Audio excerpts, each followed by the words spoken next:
கர்த்தர் நல்லவர். கரங்களை உயர்த்தி கர்த்தரை ஸ்தோத்திரம் பண்ணுவோம். ஹல்லேலூயா, ஹல்லேலூயா. போன வாரம் நான் வேதத்தை வாசிக்கும் போது எரேமியால ஒரு வார்த்தை என் இருதயத்தை தொட்டது. 2 நாளைக்கு முன்னாடி அப்படியே தொடர்ந்து நான் படிக்கும்போது ஓசியா புக்கு படிக்கிறேன். அப்போ அந்த ஓசியால திருப்பி ஒரு வார்த்தை என் இருதயத்தில் ஆண்டவர் பேசினார். புரியுதா? அதை தான் இன்னைக்கு நம்ம பார்க்க போகிறோம். கிட்டத்தட்ட இந்த எரேமியால படித்ததும் அதே தான், ஓசியால படித்ததும் அதே தான். 11ஆம் அதிகாரம் எடுத்துங்க. ஓசியா 11ஆம் அதிகாரம் 1057வது பக்கம் 8வது வசனம். யாராவது வாசிங்க. ஓசியா 11:8. எப்பிராயீமே, நான் உன்னை எப்படி கைவிடுவேன்? இஸ்ரவேலே, நான் உன்னை எப்படி ஒப்பு கொடுப்பேன்? நான் உன்னை எப்படி ஆத்மாவை போல் ஆக்குவேன்? உன்னை எப்படி செபோயிமை போல் வைப்பேன்? என் இருதயம் எனக்குள் குழம்புகிறது, என் பரிதாகங்கள் ஏகமாய் பொங்குகிறது. நல்லா கவனிங்க. இங்க ஆண்டவர் சொல்றாரு, எப்பிராயீமே, இஸ்ரவேலே அப்படின்னும் போது அது எப்பிராயீமுக்கோ இஸ்ரவேலுக்கோ மாத்திரம் சொல்லப்பட்டது அல்ல. இங்க இருக்கிற ஒவ்வொருவருக்கும் ஆண்டவர் அதான் சொல்றாரு. சொல்லுங்க, உங்க பேரை சொல்லி சொல்ற மாதிரி வச்சுங்களேன். ஆண்டவர் என்ன சொல்றாரு? உன்னை நான் எப்படி கைவிடுவேன்? அடுத்தது எப்படி ஒப்பு கொடுப்பேன்? ஒப்பு கொடுக்கறதுக்கு ஒரு அடையாளம் சொல்றாரு.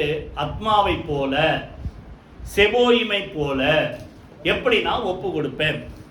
யாருக்கா ஞாபகம் இருக்கா அந்த ஆத்மா செபோயிம் எங்க இருக்குதுன்ட்டு? அந்த ஊர் எங்க இருக்கு தெரியுமா? சோதோம் கொமோரா பக்கத்தில் இருக்கு. நல்லா புரிஞ்சுங்க. ஆதியாகமம் 14ஆம் அதிகாரத்தில் நீங்க பார்த்தீங்கன்னா லோத்து சோதோம்ல குடியிருக்கிறார்.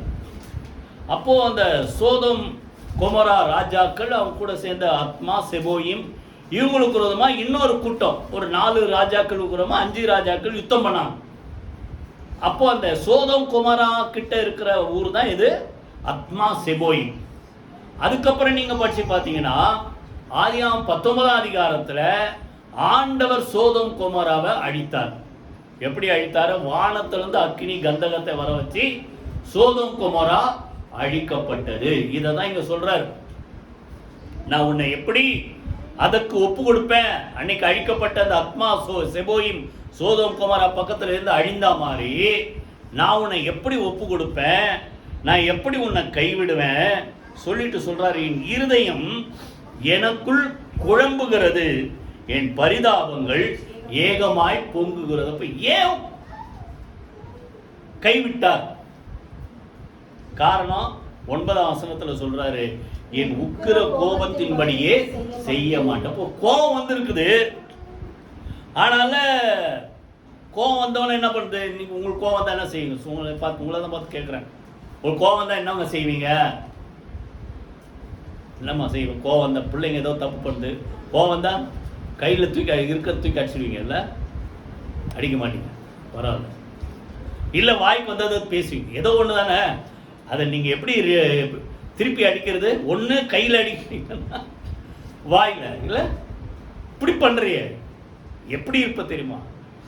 நல்லா கவனிங்க. கையில் அடிச்சா கூட பரவாயில்ல, வாயில் பேசுறாரு. கையில் அடிச்சா கூட காயம் ஆறிடும். வாயில் பேசுனா பிள்ளைங்க நம்ம வாயால் என்ன செய்யக்கூடாது? ஒரு நாள் தவறான காரியத்தை பேசக்கூடாது. நல்லா புரிஞ்சுங்க. சரி, விட்டுறேன். சரி, அடுத்தது கோபப்பட்டதால கைவிட்டேன் அப்படின்றாரு. அந்த கைவிட்ட உடனே அவருக்குள்ள இருதயம் என்ன செய்யுது சொல்லுங்க? ஏகமா என்ன செய்தான்? குழம்புகிறது, பரிதாபங்கள் ஏகமாய் பொங்குகிறது. ஐயோ, இப்படி ஆயிடுச்சே. உங்களுக்கு கோபம் வந்தா எத்தனை நாளைக்கு இருக்கும்?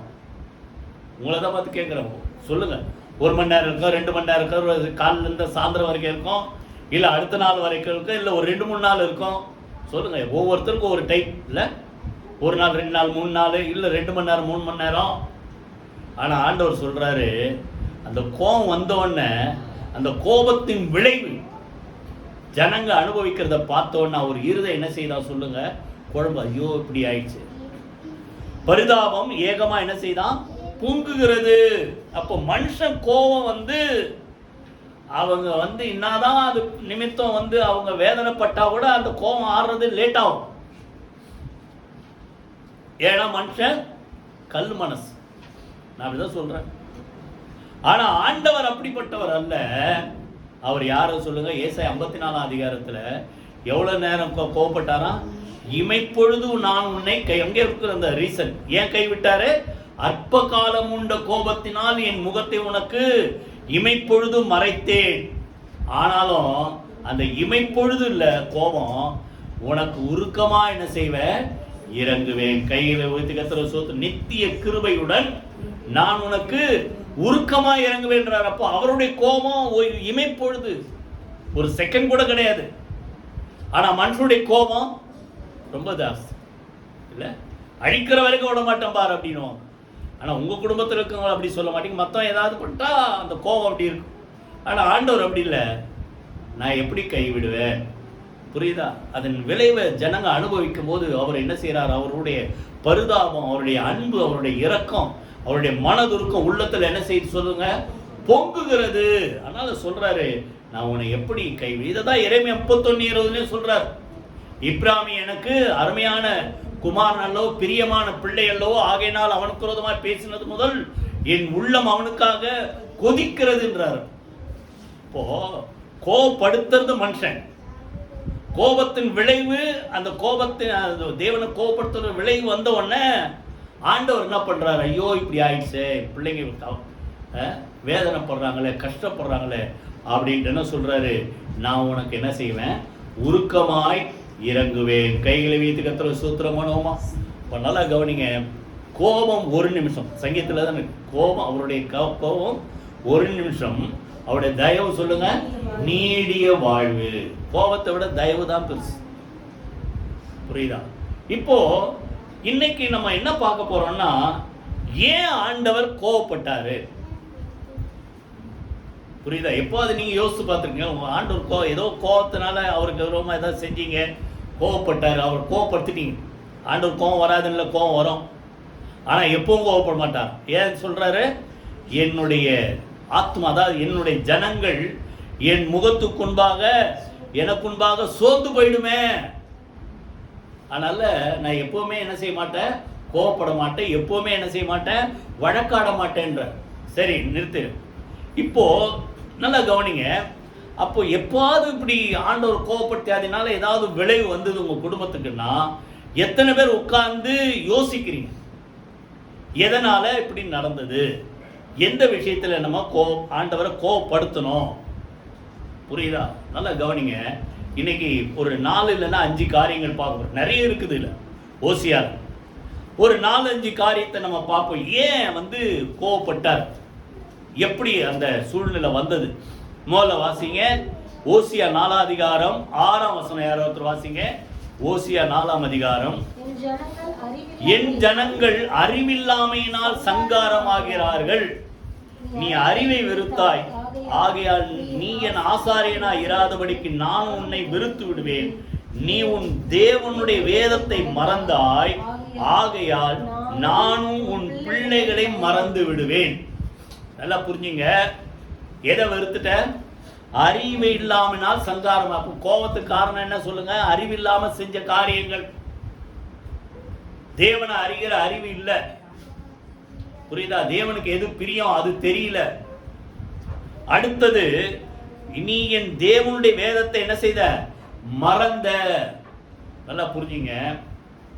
பைபிள் ரீடிங்கும் ஜெபமும் சேர்ந்தேதான் இருக்கு எப்பவுமே. நல்லா புரிஞ்சுங்க. பைபிள் ரீடிங்கும் சொல்லுங்க, ஜெபமும் சேர்ந்தேதான் இருக்கு.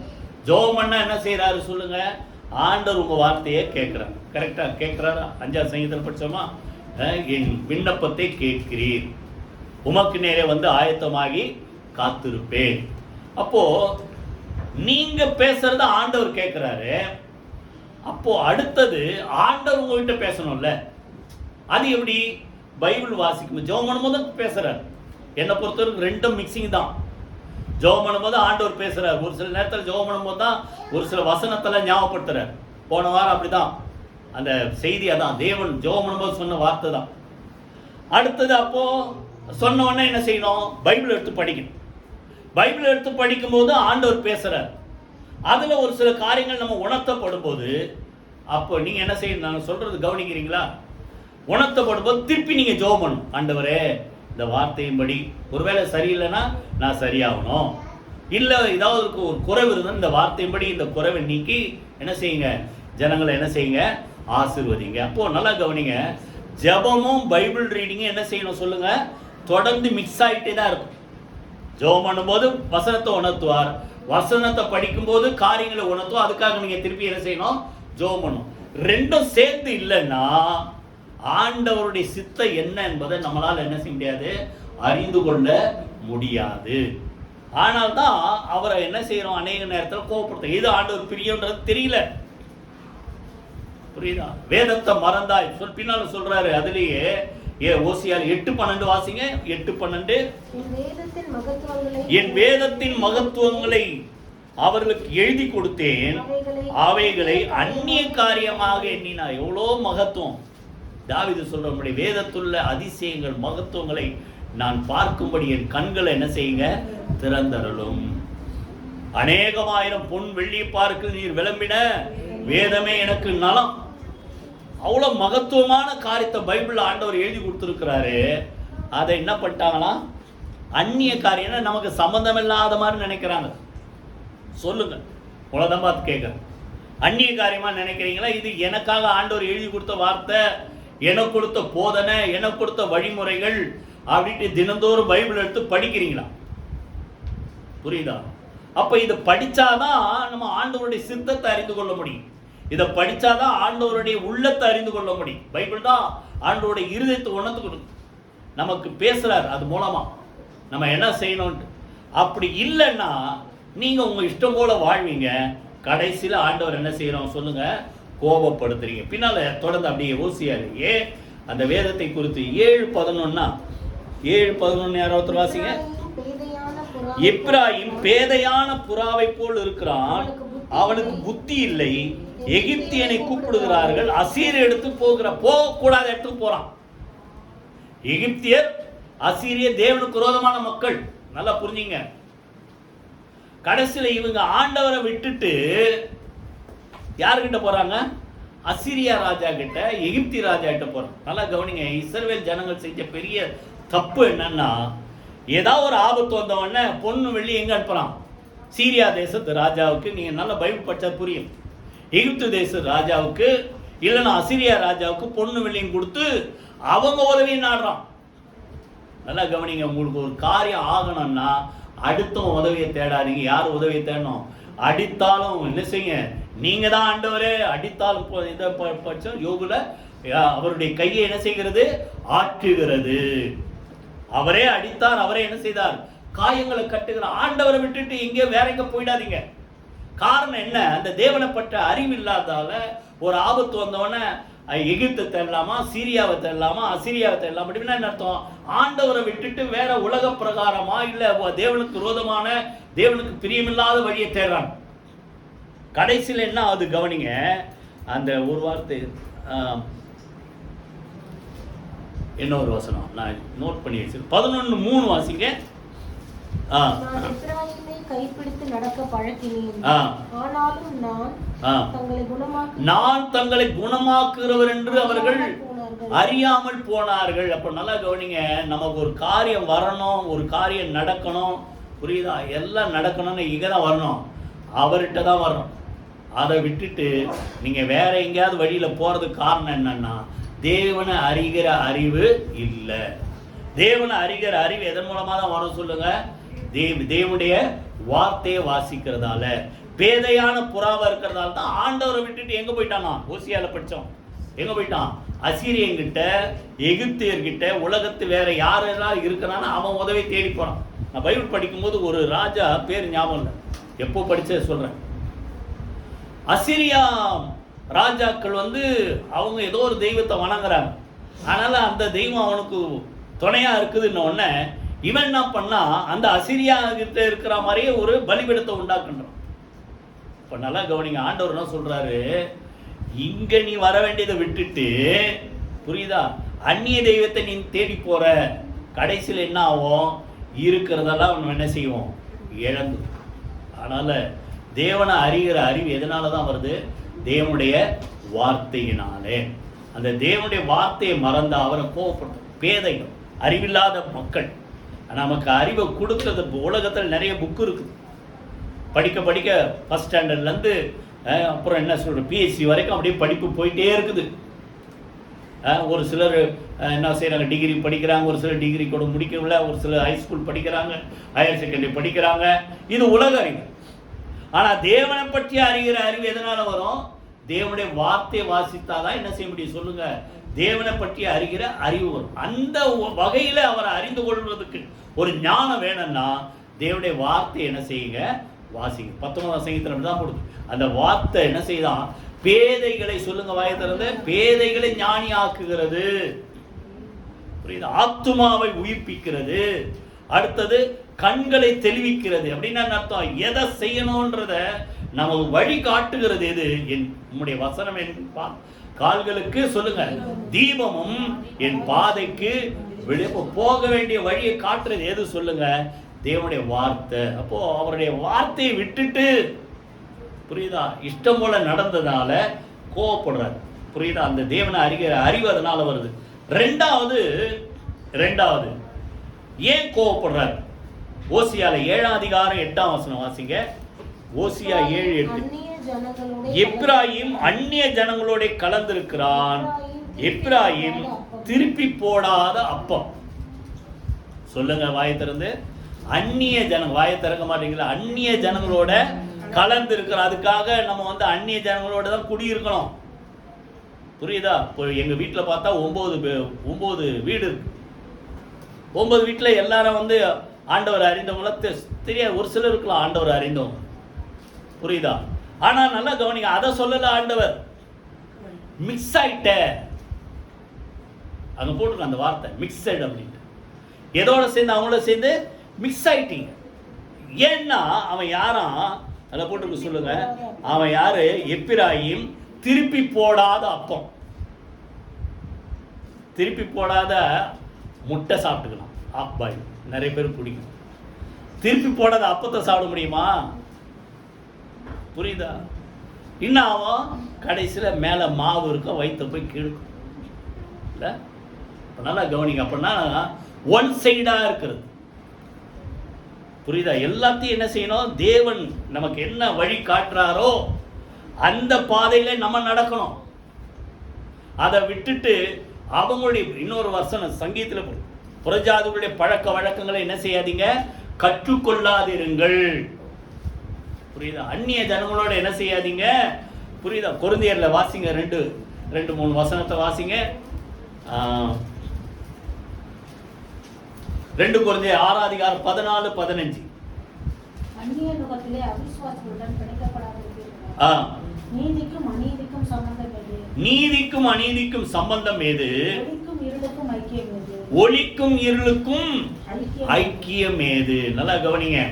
அப்போ இந்த மனிதருடைய வாழ்க்கையில நம்ம கடைபிடிக்க வேண்டிய முக்கியமான காரியம் நல்ல ஐக்கியம்.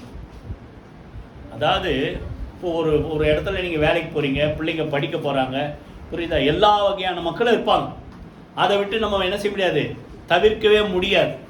ஆனா ஐக்கியம்னு வரும்போது ஒரு பார்ட்னர்ஷிப்பு இல்லை, இன்னும் சொல்லாம விசேஷமா அதை எதை குறிக்கிறதுனா கல்யாணம்.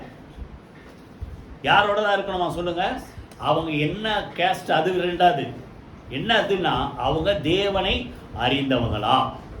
நீங்க தேவனை அறிந்தவங்க, நீங்க தேவனுக்கு கீழ்ப்படுகிறீங்க, தேவனுடைய வார்த்தைப்படி நடக்கிறீங்க. அப்போ உங்களுக்கு வர வாழ்க்கை துணை ஆணோ பெண்ணா எதுவாக இருந்தாலும் சரி, எதை தான் கேட்கணும்? அந்நிய நுகத்தோட என்ன செய்யக்கூடாது, நம்ம செய்யக்கூடாது சொல்லுங்க, என்ன செய்யக்கூடாது? பிணைக்கப்படக்கூடாது. பிணைக்கப்பட்டா கடைசியில் என்ன பண்ணுவாங்க? நீங்க நினைப்புங்க அவங்கள நம்ம வழிக்கு இழுத்துடலான்ட்டு. ஆனா நடக்கிறது பெரும்பாலும் என்னது, அவங்க வழிக்கு இவங்களை இழுத்துரும். நீங்க பார்த்தீங்கன்னா நீதிமொழிகள், பிரசங்கி, உன்னத பாட்டு, இன்னும் சங்கீதத்தில் ஒரு சில பகுதிகள், இதெல்லாம் எழுதினவர் யாரு சொல்லுங்க? சாலமோன் ராஜா. அவ்வளோ பெரிய ஞானி. அவருடைய பாட்டுக்கள் 3000ன்றாங்க. அவ்வளோ வார்த்தை. அவன் எழுதாத ஒரு சப்ஜெக்டே இல்லை, எல்லாத்த பத்தி எழுதிட்டார் சாலமோன். அவ்வளோ பெரிய ஞானி. அவன் ஞானத்தை கேட்கறது உலகத்திலிருந்து எல்லா ராஜாக்கள் தேடி வந்தாங்க. ஆனா கடைசி காலத்துல அவன் தேவனை விட்டு வழிவு போறதுக்கு காரணம் யாரு சொல்லுங்க? நெகேமியா 13ஆம் அதிகாரத்தில் போட்டுக்குது. யாரு? அந்நிய ஜனங்கள், அந்நிய ஜாதியான ஸ்திரீகளை அவன் திருமணம் செய்தபடினா அர்த்தம் தேவனுக்கு விரோதமான வாழ்க்கை வாழ்கிற மக்கள் அவர்களை திருமணம் செய்ததினாலே. வாசிங்க அந்த வசனம், நெகேமியா 13:23. அவன் தேவனால் சிநேகிக்கப்பட்டவனாய் இருந்தான், தேவன் அவனை இஸ்ரவேல் அனைத்துக்கும் ராஜாவாக வைத்தார். அப்படிப்பட்டவனையும், எப்படிப்பட்டது? அவ்வளோ ஞானியான ஒரு மனுஷன். நெகேமியா 13:23-26. அப்படிப்பட்டவனையும் மறுஜாதியான ஸ்திரீகள் பாவம் செய்ய பண்ணினார்கள். அப்படின்னா என்ன அர்த்தம்? எந்த கேஸ்ட் அதை சொல்லல, தேவனை அறியாத, புரியுதா, அப்படிப்பட்ட பழக்க வழக்கம் உள்ள மக்களை அவன் கல்யாணம் பண்ணதால கடைசி காலத்துல என்ன பண்ணாங்களாம் சொல்லுங்க? தேவனை விட்டு அவனுடைய இருதயத்தை வழுவி போக செய்தார்கள். நீங்க இதை படிக்கணும்னா 1 ராஜாக்கள் 11ஆம் அதிகாரத்துல ரொம்ப கிளீனா போட்டிருப்பார். ஆண்டவர் எத்தனோ தடவை வான் பண்றாரு இப்படி பண்ணாதன்ட்டு. ஆனாலும் கடைசியில் அவன் அப்படி போயிட்டான் வாழ்க்கை. அதுதான் சொல்றாரு நெகேமியா. அப்படிப்பட்ட ராஜாவே வழுவி போக பண்ணாங்கன்னா நீங்க எவ்வளவு ஜாக்கிரதையா இருக்கும், புரியுதா? அதனால இப்ராஹிம் சொல்லுங்க, திருப்பி போடாத அப்பம். அடுத்தது அந்நிய ஜனங்களோட என்ன செய்கிறான் சொல்லுங்க? அவன் என்ன செய்யிருக்கிறான்? கலந்து இருக்கிறான். மூணாவது ஓசியாலே 3வது ஏன் கோவப்படுத்துறோம்? 6ஆம் அதிகாரம் 4ஆம் வசனம். யாரோ ஒருத்தர் வாசிங்க. ஓசியா 6ஆம் அதிகாரம் 4ஆம் வசனம். உனக்கு என்ன செய்வேன் யூதாவே,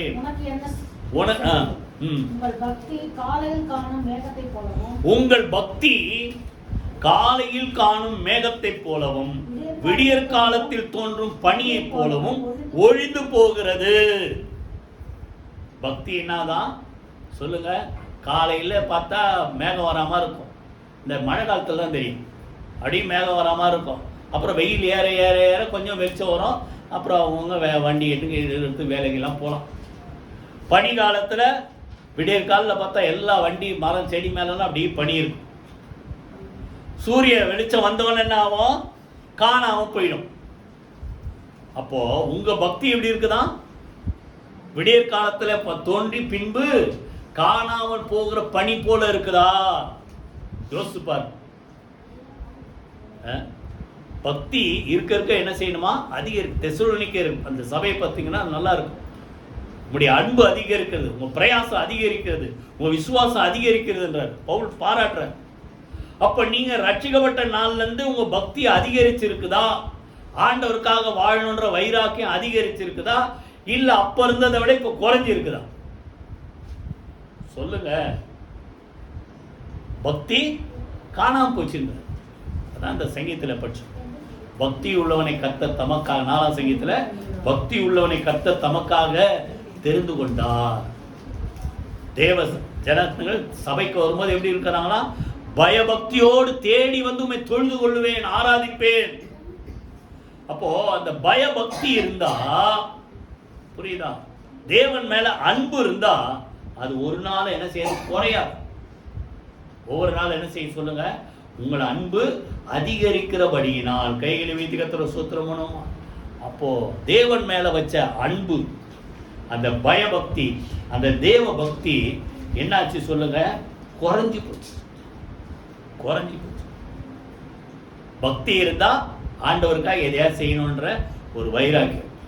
பக்தி இருந்தா ஞாயிற்றுக்கிழமை காலையில எதுக்கு போறீங்களோ இல்லையே எங்க வந்து நிற்பீங்க? சிரிக்கிறீங்க, சொல்லுங்க, எங்க வந்து நிற்பீங்க?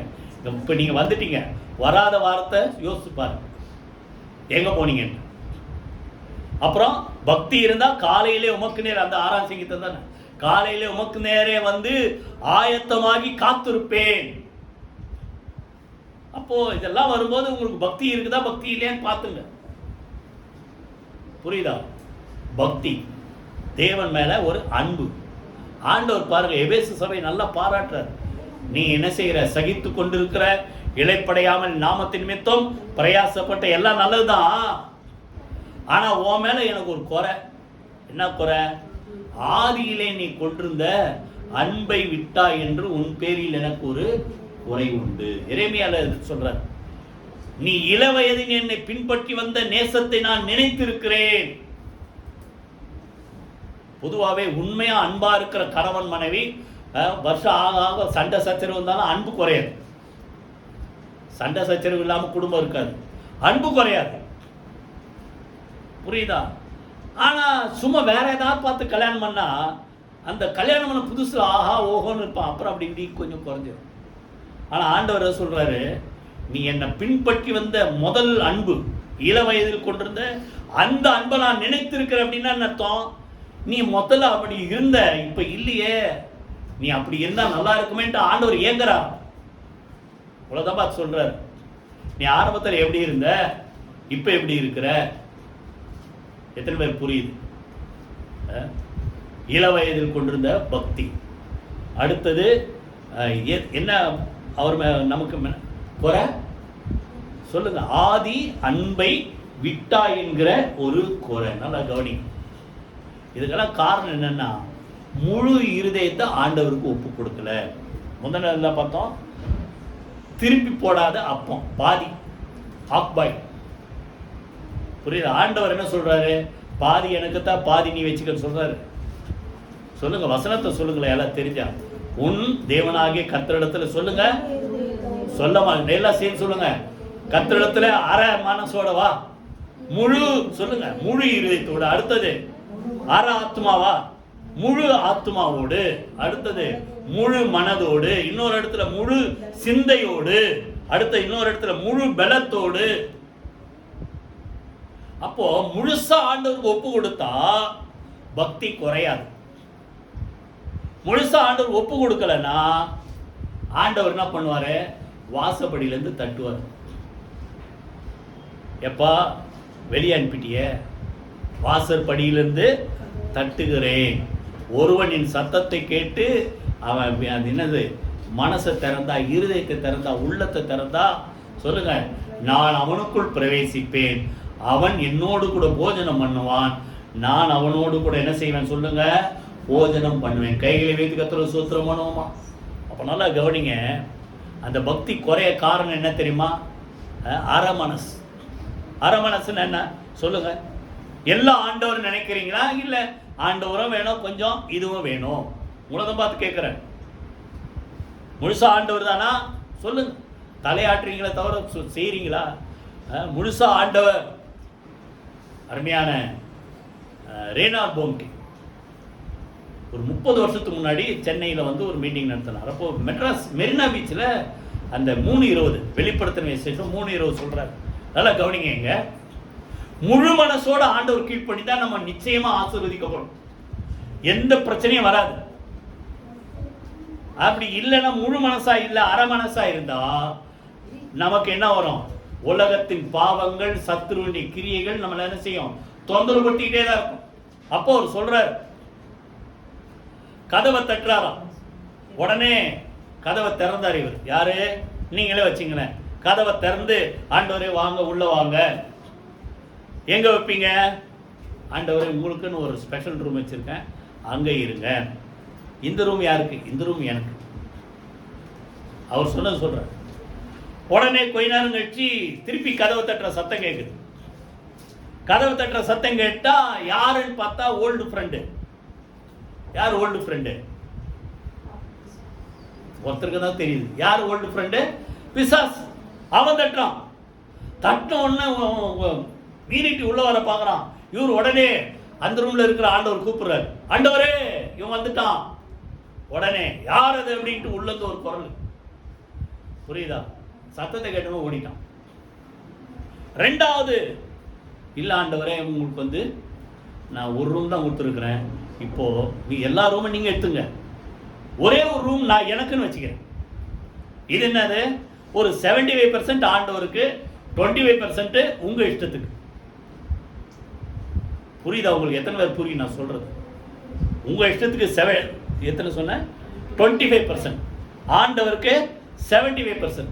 அப்படி ஒரு அக்ரிமெண்ட் போட்டாச்சு. ஆனாலும் பழைய ஃப்ரெண்ட் என்ன பண்றான்? கதவை தட்டுறான், காலிங் பெல் அடிக்கிறான். கதவை திறந்தவொடனே இவன் திருப்பி ஆண்டவர் வந்த உடனே ஓடிட்டான்.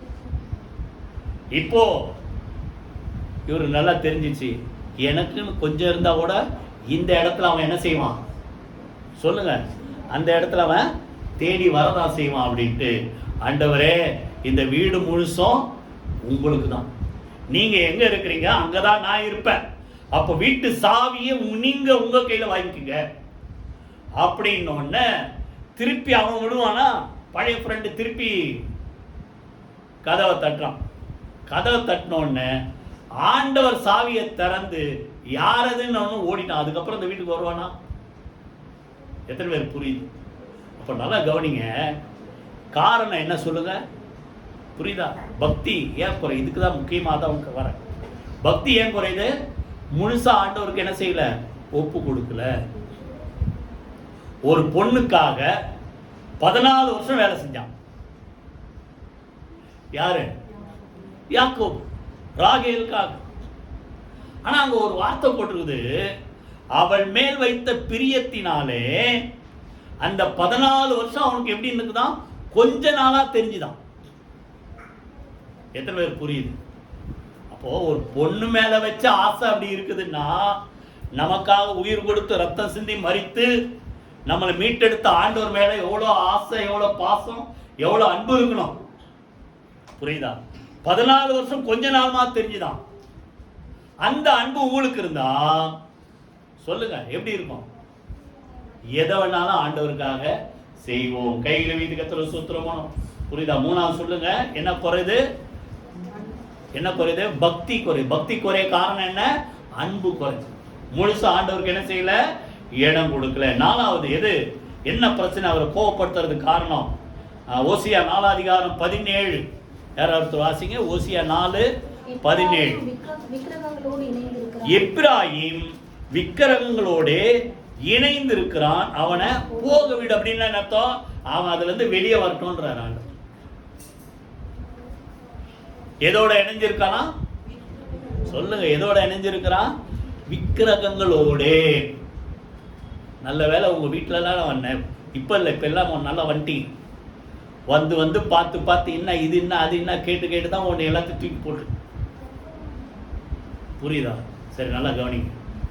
ஆண்டவர் என்ன சொல்றாரு? அவர் சொன்ன முதல் கற்பனை என்ன சொல்லுங்க? சொல்லுங்க, என்னையன்றி உனக்கு வேற தேவர்கள். முதல் கற்பனை தான், என்ன தவிர வேற தேவன் இல்லை. ரெண்டாவது, எனக்கு ஒப்பாக ஒரு சொரூபத்தை ஆகிலும் ஒரு விக்கிரகத்தை ஆகிலும் என்ன செய்யாத, உண்டு பண்ணாத, அதை வணங்காத. அப்போ முதல் 2 கற்பனையா தான். எத்தனை பேர் புரியுது? இதை தான் சொல்றாரு, அங்கதான் சொல்றாரு. யாத்திராம 20 அதிகாரம் நீங்க அப்புறம் படிச்சுப்பார், 5ஆம் வசனம் 6ஆம் வசனம். கர்த்தர் எப்படிப்பட்டவரா? அந்த ஒரு இடத்துல சொல்ற, நான் எரிச்சல் உள்ள தேவனாய் இருந்து. நம்ம பொறுத்த வரைக்கும் நம்ம என்ன, ஆண்டவர் என்ன சொல்றோம்? அன்புள்ள தெய்வம். அப்படிதான் சொல்றோம். சொல்லுங்க வாய் திறந்து, அன்புள்ள தெய்வம், தயவுள்ள தெய்வம், இரக்கம் உள்ள தெய்வம், மனதுருக்கம் உள்ள தெய்வம். இதெல்லாம் படிச்சோம். என் உள்ளம் குதிக்குது அவனுக்காக. அப்போ இந்த ஒரு விஷயம் புரியுதா? அந்த விக்கிரகங்களோடு இணைந்து இருக்கிறான். புரியுதா? ஏன்னா அவருக்கு ஒப்பா இன்னொன்னு செஞ்சு இதான் அன்னைக்கு தான் பண்ணாங்க. கண்கூடா பார்த்தாங்க 10 வாத. அங்க இருள், இங்க வெளிச்சம், அங்க வண்டு, இங்க வண்டு இல்ல. புரியுதா? அங்க கொள்ளை நோய், இங்க கொள்ளை நோய் இல்ல. அங்க கல்மழை, இங்க கல்மழை. இப்படி ஒரு வித்தியாசத்தை காமிச்சார். எல்லாத்துக்கும் மேல பெருசா கடலை 2ஆ பிளந்து கடலுக்குள்ள இவங்களை நடக்க வச்சு, அதே செங்கடல் தண்ணியில எதிரிகள் தொடர்ந்து வந்தாங்க, அவங்கள அடிச்சாரு, இவங்களை காப்பாத்துறாரு. கண்கூடா பார்த்த மக்கள் கொஞ்ச நாள் கூட இல்லை, என்ன பண்ணிட்டாங்களாம், மோசே மேலே போய் கற்பனை வாங்கிட்டு வரேன்னு போனோம்ல, என்னாச்சு? அவரை காணோம், நமக்கு முன்னால போறது ஒரு தெய்வத்தை நீ என்ன செய்ய உண்டாக்குன்ட்டு பொண்ணை வச்சு என்ன கருப்பிடிச்சு என்ன பண்ணாங்கன்னா கண்ணுக்குட்டியை உண்டாக்கி 32 அதிகாரம், இதுதான் உன்னை எகிப்திலிருந்து அழைத்து கொண்டு வந்த தெய்வங்கள். அப்ப நல்லா கவனிங்க, கண் கூட அவங்க பார்த்தாங்க. முன்னால அக்கினி ஸ்தம்பத்துல ஆண்டவர் போறார், வெளிச்சம் காட்டிக்கிட்டே போறார். மேக ஸ்தம்பத்துல ஆண்டவர் வெளிச்ச மறைவு கொடுத்துக்கிட்டே என்ன செய்யறார், போறார். கண் கூட பார்த்த மக்கள் எப்படிதான் மனசு வந்தது தெரியல. ஒரு கண்ணுக்குட்டியை செஞ்சுட்டு, இந்த கண்ணுக்குட்டி தான் என்ன எங்கிருந்து கொண்டு வந்தது, எகிப்துல இருந்து கொண்டு வந்ததுன்னு கோவப்பட்ட மோசே தான் கொஞ்சம் தடுத்து வச்சார் கோவத்தை. அவளை அழிச்சிடறா விடு அப்படின்றார். ஆனாலும் உடைய தாசராகி யாரை நினைச்சு பாருங்க, ஆபிரகாம் நினைச்சு பாருங்க, ஈசாக்கை நினைச்சு பாருங்க, யாக்கோபை நினைச்சு பாருங்க, இவங்கெல்லாம் உங்க ஜனம் நினைச்சிங்கன்ற. புரியுதா? அப்ப நல்லா கவனிங்க. அவரை எரிச்சல் மூட்டுகிற காரியம் எது சொல்லுங்க? விக்கிரக ஆராதனை. அதான் சொல்றாரு, விக்கிரக ஆராதனைக்கு என்ன செய்யுங்க? விலகி ஓடுங்கள். நீங்க எல்லாம் வந்துட்டீங்க. ஆனாலும் ஒரு சில சோதனை அப்படிதான் வரும். உங்களை எதுக்காக கூப்பிடுவாங்க, அந்த ஊருக்கு வா, இந்த ஊருக்கு வா. புரியுதா? எத்தனை பேர் புரியுது? அப்ப நீங்க என்ன சொல்லணும்? நான் இதுல இருந்து வெளியே வந்துட்டேன், இதுதான் உண்மையா, இவர் தான் உண்மையா ஆண்டவர்ட்டு எனக்கு நல்லா தெரியும், நான் வரமாட்டேன். இருக்கிறீங்களா? இல்லை சொந்தக்காரன் கோச்சுக்குவாங்கட்டு அவங்க இழுத்த இழுப்புக்கு நான் போறீங்களா? ஷாக் ஆயிட்டீங்க. ஆண்டவர் சொல்றாரு, கர்த்தர் தெய்வமானால் சொல்லுங்க, வாயத்தில் சொல்லுங்களேன், கர்த்தர் தெய்வமானால் கர்த்தரை பின்பற்றுங்க, பாகால் தெய்வமானால் பாகாலை பின்பற்றுங்க. டைபுள் மைண்டா இருக்காதீங்க. எந்த மட்டும் ரெண்டு நினைவுகளா குந்தி குந்தி நடப்பீங்க. புரியுதா? இவர் தான்னா இவர் தான். அவர் கொடுக்குற இடத்த வேற எதுக்கும் கொடுக்க கூடாது. அதே 2 கொரிந்தியர்கள் பின்னால சொல்றாரு, புரியுது? தேவனுடைய ஆலயத்து விக்கிரங்களுக்கும் சம்பந்தம் ஏது? நீங்கள் அவர்களை விட்டு பிரிந்து நினைச்சீங்க, அசுத்தமானதை தொடாதீர்கள், அப்பொழுது நான் உங்களை ஏற்றுக்கொண்டு உங்களை குமாரரும் குமாரத்தியுமா ஏற்றுக்கொண்டு நான் உங்கள் தேவனாய் இருப்பேன், நீங்கள் என் ஜனமாய் இருப்பீர்கள். எத்தனை பேர் புரியுது? புரியுதா? அதனால கோபப்பட்டு இதெல்லாம் எதுக்கு? இதிலெல்லாம் நீங்க மாட்டி இருக்கீங்களா? யோசித்து பாருங்க. விக்கிரக ஆராதனை உங்க வீட்டில் வச்சு படைக்கிறீங்க, அதை பண்றீங்க, இதை செய்யல, அதெல்லாம் வந்துட்டீங்க வெளியே. ஆனா ஒரு சில சூழ்நிலை வரும்போது இதெல்லாம் அனுமதிக்கிறீங்களா பாருங்க. புரியுதா? ரொம்ப ஜாக்கிரதையா இருக்கணும். அங்கதான் சொல்றாரு, அவர் யார் சொல்லுங்க? எரிச்சல் உள்ள தேவன். 4வது விஷயம், அவரை கோபப்படுத்துற எது சொல்லுங்க? தேவனை விட்டுட்டு வேற ஏதாவது. கடைசி 5வது, ஓசியா 11:12. யாராவது வாசிங்க, ஓசியா 11:12. எப்ராயிமர் பொய்களினாலும் இஸ்ரவேல் வம்சத்தார் வஞ்சகத்தினாலும் என்னை சூழ்ந்து கொண்டிருக்கிறார்கள். யூதாவோவெனில் இன்னும் தேவனுடைய அரசாண்டு பரிசுத்தவான்களோட உண்மையா இருக்கிறார். 2 கூட்டத்தை சொல். யூதா உண்மையா இருக்குது, ஆனா எப்ராயிம் இஸ்ரவேல், புரியுதா? அதுதான் இது, நான் 10 கோத்திரம் பிரிஞ்சு போனது. யூதாவும் பென்யமீனும் யூதா கூட இருந்தாங்க. அவங்க என்ன பண்ணிட்டாங்கன்னா, எதனால சூழ்ந்து கொண்டு இருக்கிறாங்களா சொல்லுங்க? எதனால சூழ்ந்து கொண்டு? பொய்யினாலும் வஞ்சகத்தினாலும் ஏமாத்துறாங்க. சொல்லுங்க. நம்ம ஆராதிக்கிற தேவன் யார் சொல்லுங்க? உண்மை உள்ளது. 2 வாரம் முன்னாடி பார்த்தேன். எத்தனை ஞாபகம் இருக்கா? அவர் யாரு? உண்மை உள்ள தேவன், உடன்படிக்கை காக்கிற உண்மை உள்ள தேவன், வாக்குத்தத்தத்தை நிறைவேற்ற உண்மை உள்ள தேவன், பொய்யுரையாத தேவன், பொய் சொல்ல தேவன் மனுஷனை இவ்வளவு பார்த்தோம். இந்த தெய்வத்துக்கிட்ட பொய்ய வச்சுக்கிட்டு பொய்யா உள்ள போனா அவரு தெரியுமா? தெரியாது. சொல்லுங்க. மனசுக்குள்ள இருக்கிறதே அவருக்கு தெரியுதான். மனசுக்குள்ள இருக்கிறதே அவருக்கு தெரியும்னா நீங்க உள்ள என்ன வச்சுக்கிட்டு சும்மா பொய்யா வரீங்கன்றது தெரியுமா? தெரியாதா? புரியுதா? அதனால்தான் எது வேணும்? உள்ளத்திலே உண்மை. 51ஆம் சங்கீதத்துல தாவீது சொல்றார், இதோ சொல்லுங்க, உள்ளத்தில் உண்மை இருக்க விரும்புகிறீர். புரியுதா? உண்மையான மனசோட வாங்க. புரியுதா? ஏதாவது ஒண்ணு பண்ணிட்டு ஒண்ணும் தெரியாத மாதிரி வராதீங்க. எத்தனை பேர் புரியுது? பொய்களினால் சூழ்ந்து கொள்ள நினைக்கிறார்கள். பொய். அப்போ உண்மைக்கு பிதா யாரு? நம்முடைய ஆண்டவர் தான். ஏன்னா அவர் என்ன சொல்றாரு? நானே, சொல்லுங்க, நானே வழியும் சத்தியமும் ஜீவனுமா இருக்கிறேன். சத்தியம் என்னது? உண்மை, மெய், ட்ரூத். அப்பதான் புரியும். இவர் தான் சத்தியம்.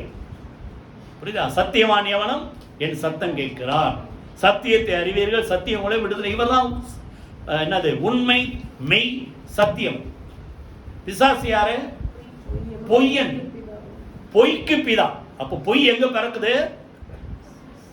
அவங்கிட்ட தான் பிறக்குது. அப்ப நீங்க பொய் பேசும்போது, புரியுதா? எத்தனை பேர் புரியுது? பயம் இருக்குதா இல்லையா உங்களுக்கு? பொய் பேசும்போது யார் குணம் உங்களுக்குள்ள வந்துருச்சா? அதான் ரொம்ப ஜாக்கிரதையா இருங்க. புரியுதா? என்ன வந்தாலும் சரி, ஏதாவது தப்பான ஒரு சில காரியங்கள் இப்போ அதாவது யாரோ கோச்சுக்கான்னு கொஞ்சம் மாற்றி மாற்றி கூட பேசாதீங்கன்றேன். இருக்கிறத உண்மையை உள்ளபடி சொல்லுங்கன்றேன். புரியுதா? ஏன்னா ஆண்டவர் உங்களுக்கு துணையா இருக்கணும்னா அவர்கிட்ட எதோட சேர்ந்துக்காதீங்க, பொய்யோட சேர்ந்துக்காதீங்க, வஞ்சகத்தோட என்ன செய்யாதீங்க, சேர்ந்துக்காதீங்க. கைகளை வைத்து கத்துற சூத்திரம் பண்ணுவோமா? ஒரு 2-3 வசனத்தை வாசிட்டு முடிச்சிருவோம். நீதிமொழிகள்ல வாசிங்க 12ஆம் அதிகாரம் 19. நீதிமொழி 12:19. சத்திய உதடு என்றும் நிலைத்திருக்கும், பொய் நாவு ஒரு நிமிஷம் தான் இருக்கும். அதுல 22ஆம் வசனம்,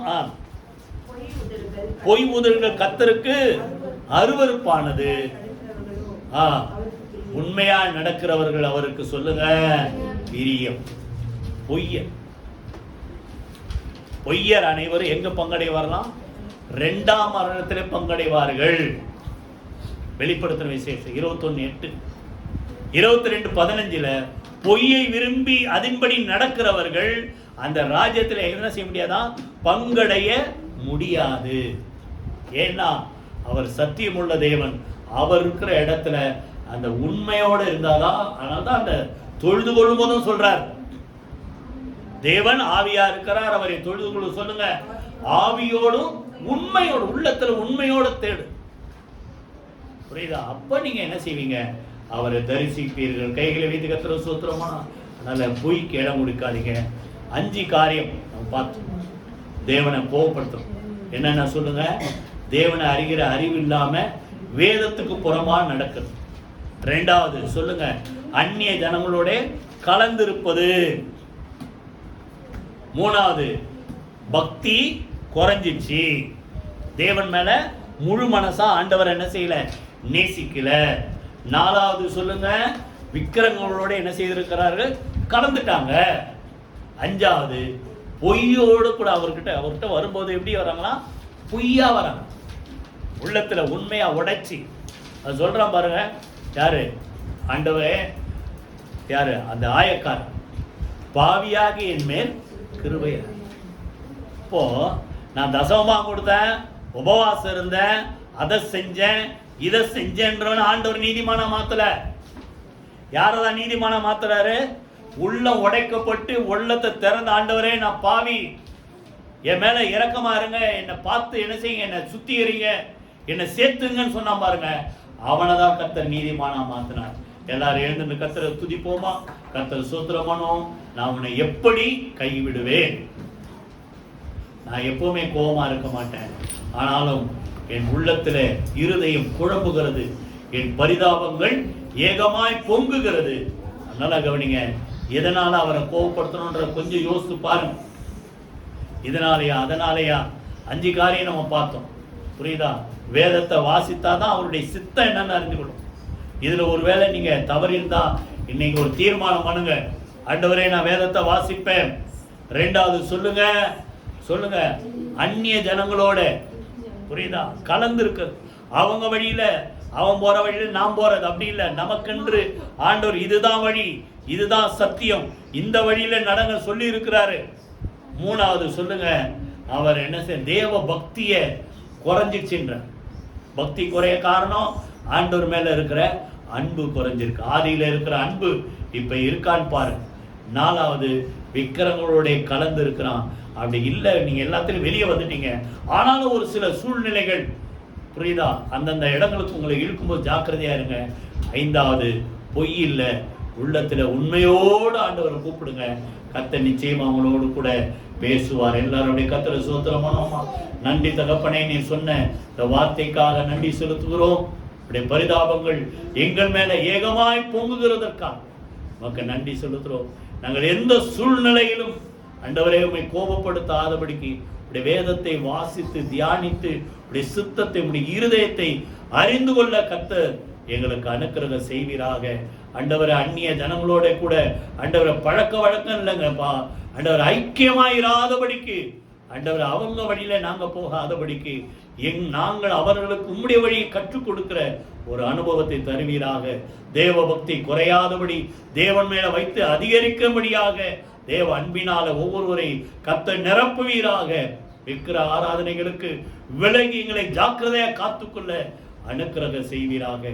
பொய்யை கலைந்து உண்மையை பேச, உண்மையான இருதயத்தோடும் இடத்துல வந்து சேர கர்த்தர் அனுக்கிரகம் செய்வீராக. ஒவ்வொரு மக்களும் இந்த வார்த்தையின்படி வாழ அனுக்கிரகம் செய்வீராக. இயேசு கிறிஸ்துவின் ஜீவனுள்ள ஜெயமுள்ள நாமத்தில் ஜெபிக்கிறோம் நல்ல பிதாவே. ஆமென், ஆமென். நம்முடைய கர்த்தராகிய இயேசு கிறிஸ்துவின் கிருபை, பிதாவாகிய தேவனுடைய அன்பும் பரிசுத்தாவியனுடைய அந்யோன்ய ஐக்கியம் நம் அனைவரோடு சகல பரிசுத்த அனைவரோடும் ஆண்டவராகிய இயேசு கிறிஸ்து வருக மட்டும் இருப்பதாக. ஆமென். என் ஆத்துமாவே கர்த்தரை ஸ்தோத்திரி, என் முழுமே என்னுடைய பரிசுத்த நாமத்தை ஸ்தோத்திரி. என் ஆத்துமாவே கர்த்தரை ஸ்தோத்திரி, அவர் செய்த சகல உபகாரங்களை மறவாதே. ஆமென், ஆமென்.